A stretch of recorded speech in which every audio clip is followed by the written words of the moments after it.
My name is Daniel Warren. I'm 43 years old. I'm not married, no kids. I work quietly in tech. Remote contract work, mostly design architecture for infrastructure systems. It's not flashy, but it pays well. I'm the kind of guy who doesn't interrupt, who shows up early, who remembers everyone's birthday, even if they never remember mine. When my mother fell ill 5 years ago, I moved back into the family house to help out. It wasn't supposed to be permanent, but you'd be surprised how quickly just for a while turns into your life. At first it felt right. My parents were getting older. They needed help around the house. I had the flexibility to be there, so I stepped in. Grocery runs, late-night emergency calls, yard work, bills, every form of quiet service you can imagine. I didn't ask for anything in return. No thanks, no favors. I thought they appreciated it. I thought they saw me. I was wrong. They let me buy the house 2 years ago when they were behind on their mortgage. I used my own savings, paid off the debt, put the deed in my name so they wouldn't have to worry about losing the place. I thought I was protecting the home that built us. Turns out I was just making their lives easier in a way they'd never acknowledge. And I didn't ask for recognition, just a little respect, which apparently was too much. 3 months ago, they went on a 2-week European cruise with my sister, a retirement gift, she called it. I stayed behind to keep things running. One morning, I got a call from my dad's phone. When I answered, I heard him laughing. He didn't realize the line hadn't disconnected. Then, in the background, clear as day, I heard the words that ended everything. Dan's not doing anything with his life. He's just dead weight, a burden we've had to carry. I didn't react. I sat there in the kitchen, staring at the coffee mug in my hands like it had betrayed me, a burden. That's what I was to him. Not the man who saved their home. Not the son who gave up years of his life to be present. Just weight, excess. And the moment I heard it, something in me didn't break. It shifted, coldly, silently, strategically. I didn't call him back. Didn't tell my sister. I didn't yell or cry or ask why. I just stood up, went to the filing cabinet, pulled out the house documents with my name on them, and started making calls. I wasn't going to confront them. I was going to remove them. Quietly, completely, without ever raising my voice. This wasn't going to be a fight. This was going to be a lesson. I didn't sleep that night, not because I was heartbroken, but because my mind had snapped into a different kind of focus. I replayed his voice again and again in my head. He's a burden, as if everything I had done, all the hours I spent managing their finances, repairing the roof, clearing out the garage, meant nothing. As if my quiet loyalty had somehow become proof that I had no value. But here's what they never understood. Silence doesn't mean weakness. Sometimes, silence is where the most dangerous resolve is born. I spent the next few days moving through the house like a ghost. I looked at every corner differently, measuring not the memories but the investments. The bathroom remodel I paid for. The washer and dryer I replaced. The taxes I filed on their behalf. Everything they used and claimed comfort in had my signature behind it. I wasn't just living in this house. I had built it into stability with my own hands, and yet they spoke of me like I was some extra couch they were too polite to throw away. I didn't respond to their messages from overseas. They were too busy posting wine glasses on Instagram and tagging photos with "they me first." I stared at the screen, numb, watching them pose in front of cathedrals, unaware that the foundation under their lives was about to shift forever. That's the thing about comfort. It breeds blindness. They were too sure of me, too used to my quiet presence. They never thought I'd leave, let alone evict them from the dream they thought belonged to them. The next call I made was to a real estate broker I trusted, someone I'd met through a past client.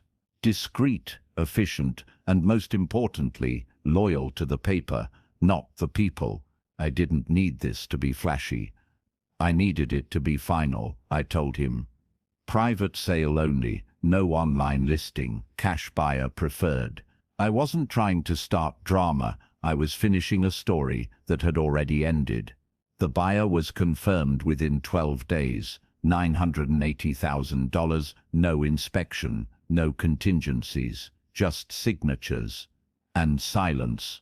I packed my things without urgency. I had already made a list, just the essentials, clothes, personal documents, laptop, a few gifts from people who actually meant something to me. The rest, they could figure it out. I wasn't going to empty the house for them. I was going to empty me from it. My presence was the gift. My absence would be the answer. Before I left, I stood in the entryway for a long time. The same spot where I used to help carry groceries, where I stood with birthday balloons and welcome home signs. I thought I'd feel sad. I didn't. I felt calm, ready, and before I stepped out, I took a small white envelope and taped it under the framed photo that had hung in that hallway since I was 10. Inside it was a handwritten note that read, "This is what a burden can do." They returned home 3 days later. I wasn't there, of course, but I can picture it clearly. Their luggage wheeled up the path. My father reaching for his keys, confident in the same way men get when they believe nothing can be taken from them.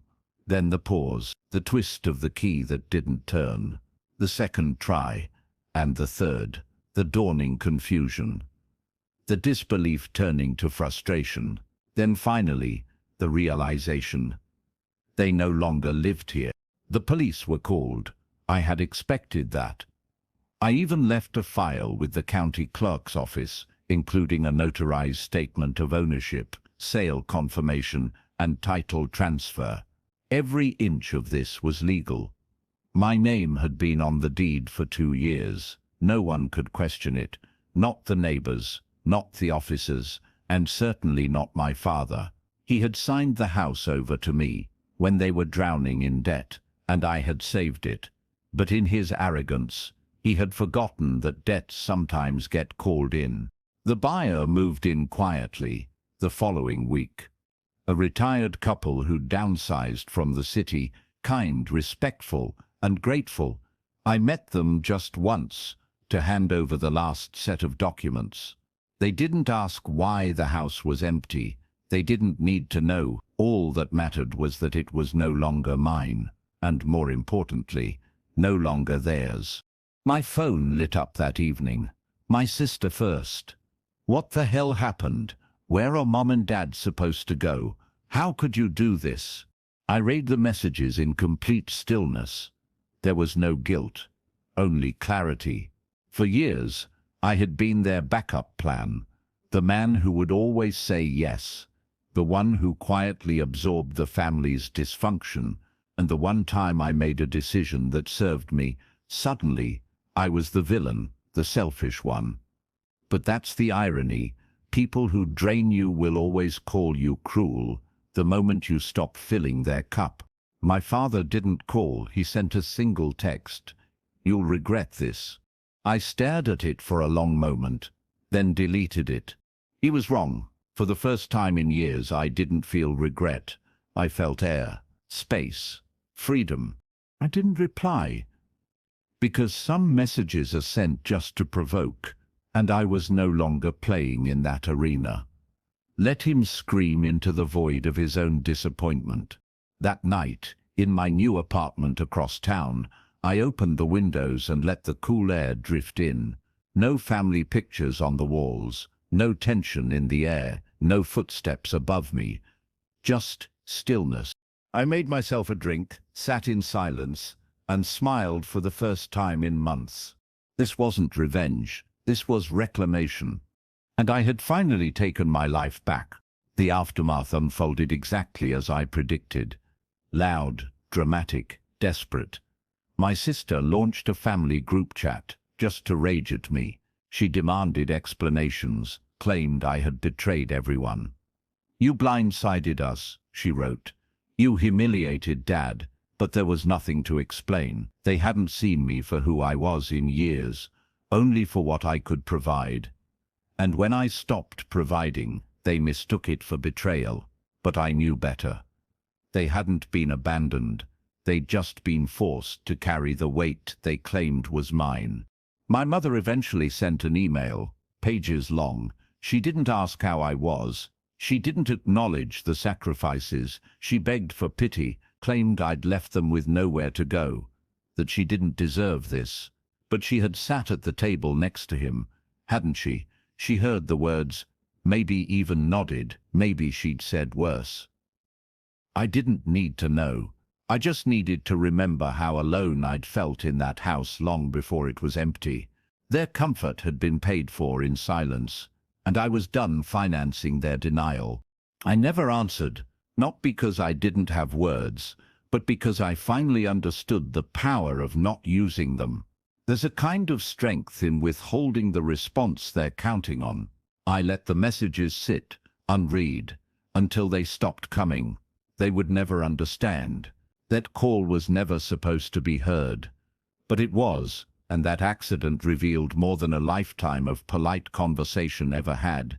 Meanwhile, my life began to take shape again, not as an extension of theirs, but as something separate, whole.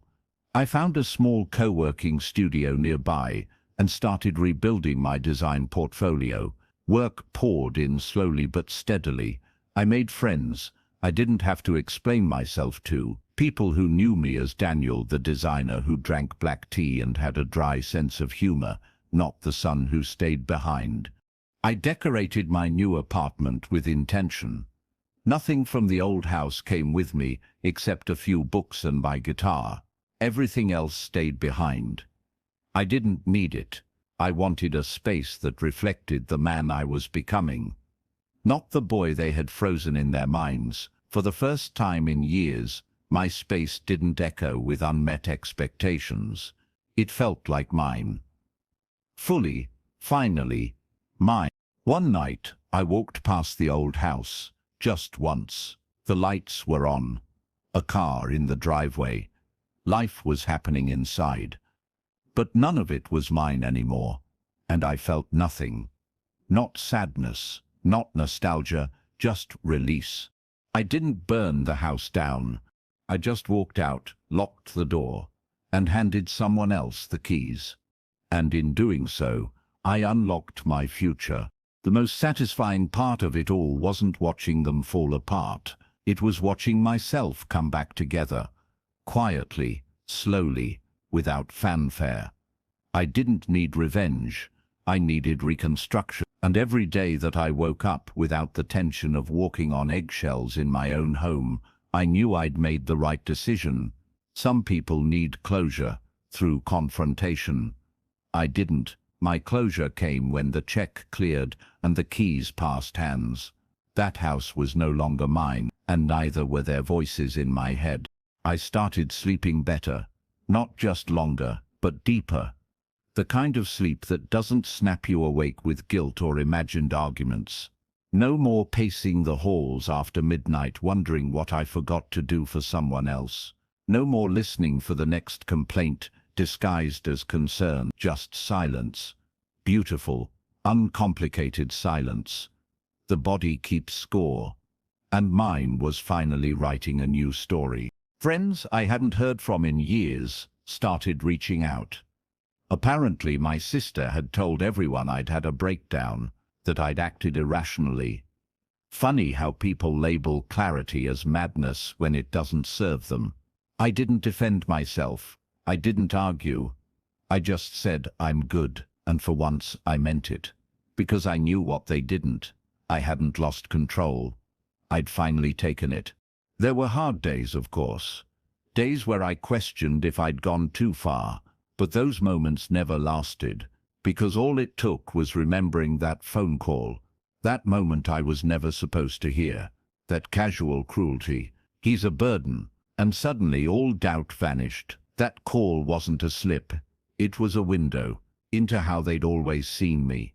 And once you've looked through that kind of window, You can't pretend the house is still safe. I started journaling again, not out of pain, but out of presence. Writing down what I was feeling, what I was grateful for, what I was building.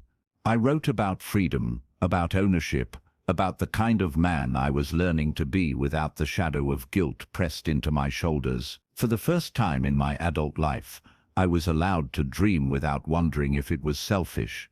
I could think about me without an apology attached. And here's the part no one talks about. When you finally take your life back, it's not just about peace. It's about permission to live, to breathe, to exist without explaining. I had spent so long trying to earn my place in a home I paid for that I forgot I already owned the door. Walking away didn't just change the locks, it unlocked something inside of me that had been waiting patiently for years, the man who knew his own worth. It's been over a year now since I left. The silence has settled, not just in my surroundings, but in my spirit. I don't check my phone dreading their names anymore. I don't replay old conversations, wondering what I could have said differently. I live lighter now, not because my life is perfect, but because it's mine, fully. I don't have to ask for space. I don't have to justify my boundaries. I don't have to beg to be seen. I didn't disappear. I reappeared. In a world where I'm not the background character in someone else's story, I planted herbs in pots by the kitchen window. I take long walks before the city wakes up. I say no without guilt. I say yes to things I used to feel too tired to consider. People call it a glow-up. I just call it returning to myself, to the quiet man I used to be, before I was buried under the weight of someone else's expectations. They've stopped trying to contact me. I think, deep down, they understand I'm gone in a way that has nothing to do with distance. I didn't block them. I didn't make some grand announcement. I just stopped giving them access to a life they once treated like a backup plan. I no longer need their permission, and they know it. That's what stings the most. Not the silence, but the realization that they built the very wall they now can't climb. I keep the original note I left in a small black notebook now, the one that said, "This is what a burden can do." I didn't write it for vengeance. I wrote it for clarity, for history, for the younger version of me who gave everything and received so little. That note was my closing statement, my final chapter in their story, and the first page of mine.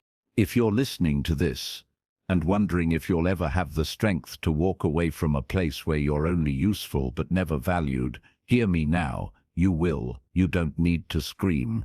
You don't need to burn it all down. You just need to move, quietly, carefully, with everything they forgot you had. Dignity, discipline, and most of all, choice. Freedom didn't hit all at once. It arrived in soft moments. Like the first time I stood in line at a coffee shop and realized I wasn't in a rush to get back and make someone else's breakfast.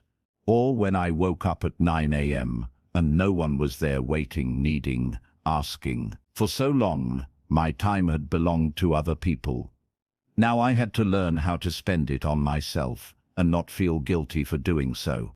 It's strange how life blooms when you stop watering the wrong roots.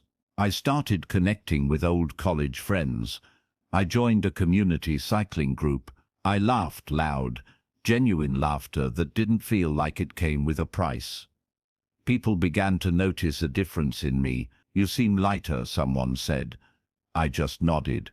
I didn't explain. Because how do you tell someone that you've just stepped out of a prison that looked like a family home? I walked by the lake last weekend, alone, peaceful, no noise in my head, no ghosts on my shoulders. I sat on a bench and realized I hadn't felt anxious in weeks. That's when it hit me. I was no longer reacting to life. I was creating it. On my own terms. No one pulling strings, no one sitting in judgment, just me, making quiet, powerful decisions 1 hour at a time. I'm not bitter. People expect me to be. But bitterness is a weight, and I've carried enough. What I feel now is detachment. A clean emotional distance. Like looking at an old jacket that doesn't fit anymore. It had its time. It served its purpose. But now it's on a hook in someone else's closet. And I'm walking into seasons that need new armor. I don't wish them harm. I don't hope they suffer. I hope they sit with the echo of my absence and realize what it meant to have me. I hope they remember every time I showed up, every time I said yes, every time I softened their world, and I hope, in that silence, they finally hear the cost of what they never appreciated. Because the truth is, they didn't lose a house. They lost me, and I was the one holding it all together. Sometimes I wonder what they tell people. Maybe they say I went rogue. Maybe they pretend they don't know what happened. Maybe they say I snapped. But what they'll never say, the part they can't say, is that I heard them, that their own words, spoken when they thought no one was listening, became the catalyst for the most defining decision of my life. People always ask why the quiet ones leave so suddenly, but it's never sudden. It's slow. It's death by 1,000 dismissals. You absorb the jabs, the jokes, the rolled eyes, the comments passed like crumbs under the table, and you stay, until one day you don't. Because something inside of you realizes that staying is more dangerous than leaving, that loyalty, when unreciprocated, becomes a form of self-destruction. I've stopped explaining myself to anyone. I don't owe the world my reasons. I don't owe them my side of the story.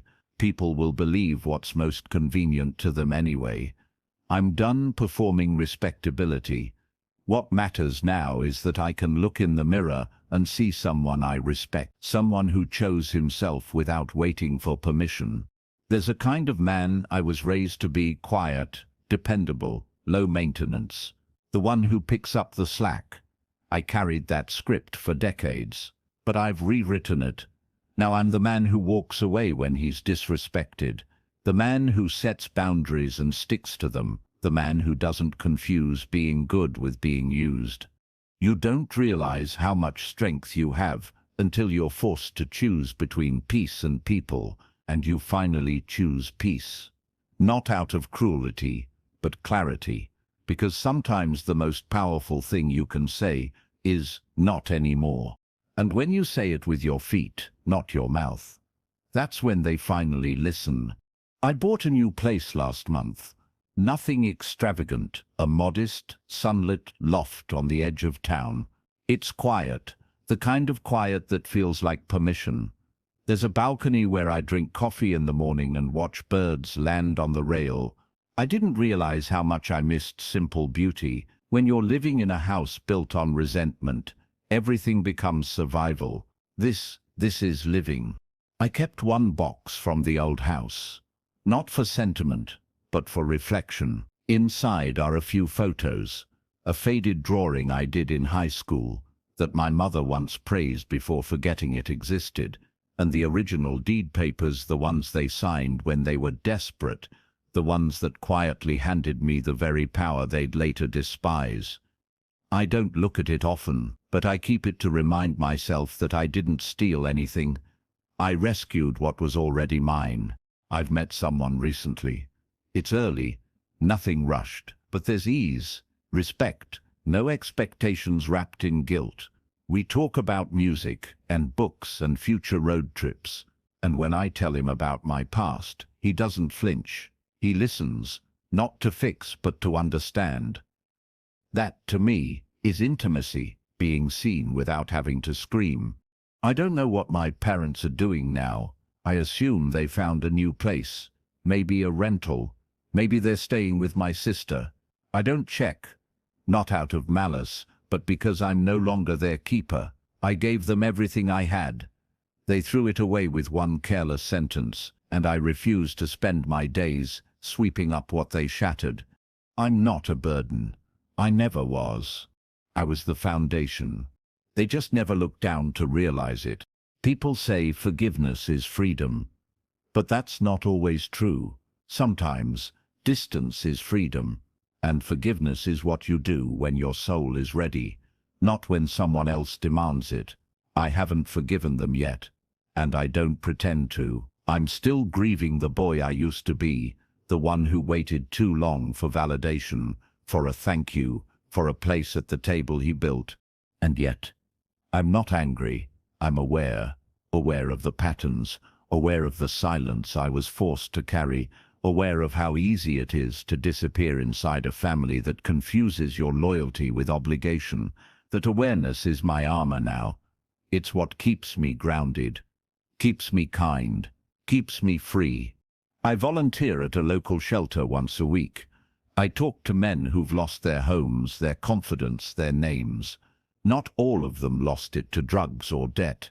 Some lost it to quiet emotional erosion, families that called them lazy while relying on them for everything. I listen, not as a savior, just as someone who's been there. We don't need pity. We need room to breathe. I started writing again. Fiction, mostly. Stories of quiet men doing bold things. Stories of betrayal that end not with revenge, but with rebirth. My therapist once said, "You had to lose them to find yourself." She was right. The silence they gave me became the space I needed to finally hear my own voice. Do I miss them? No. I miss being missed. But that's a very different thing. Missing someone implies connection. Missing being missed.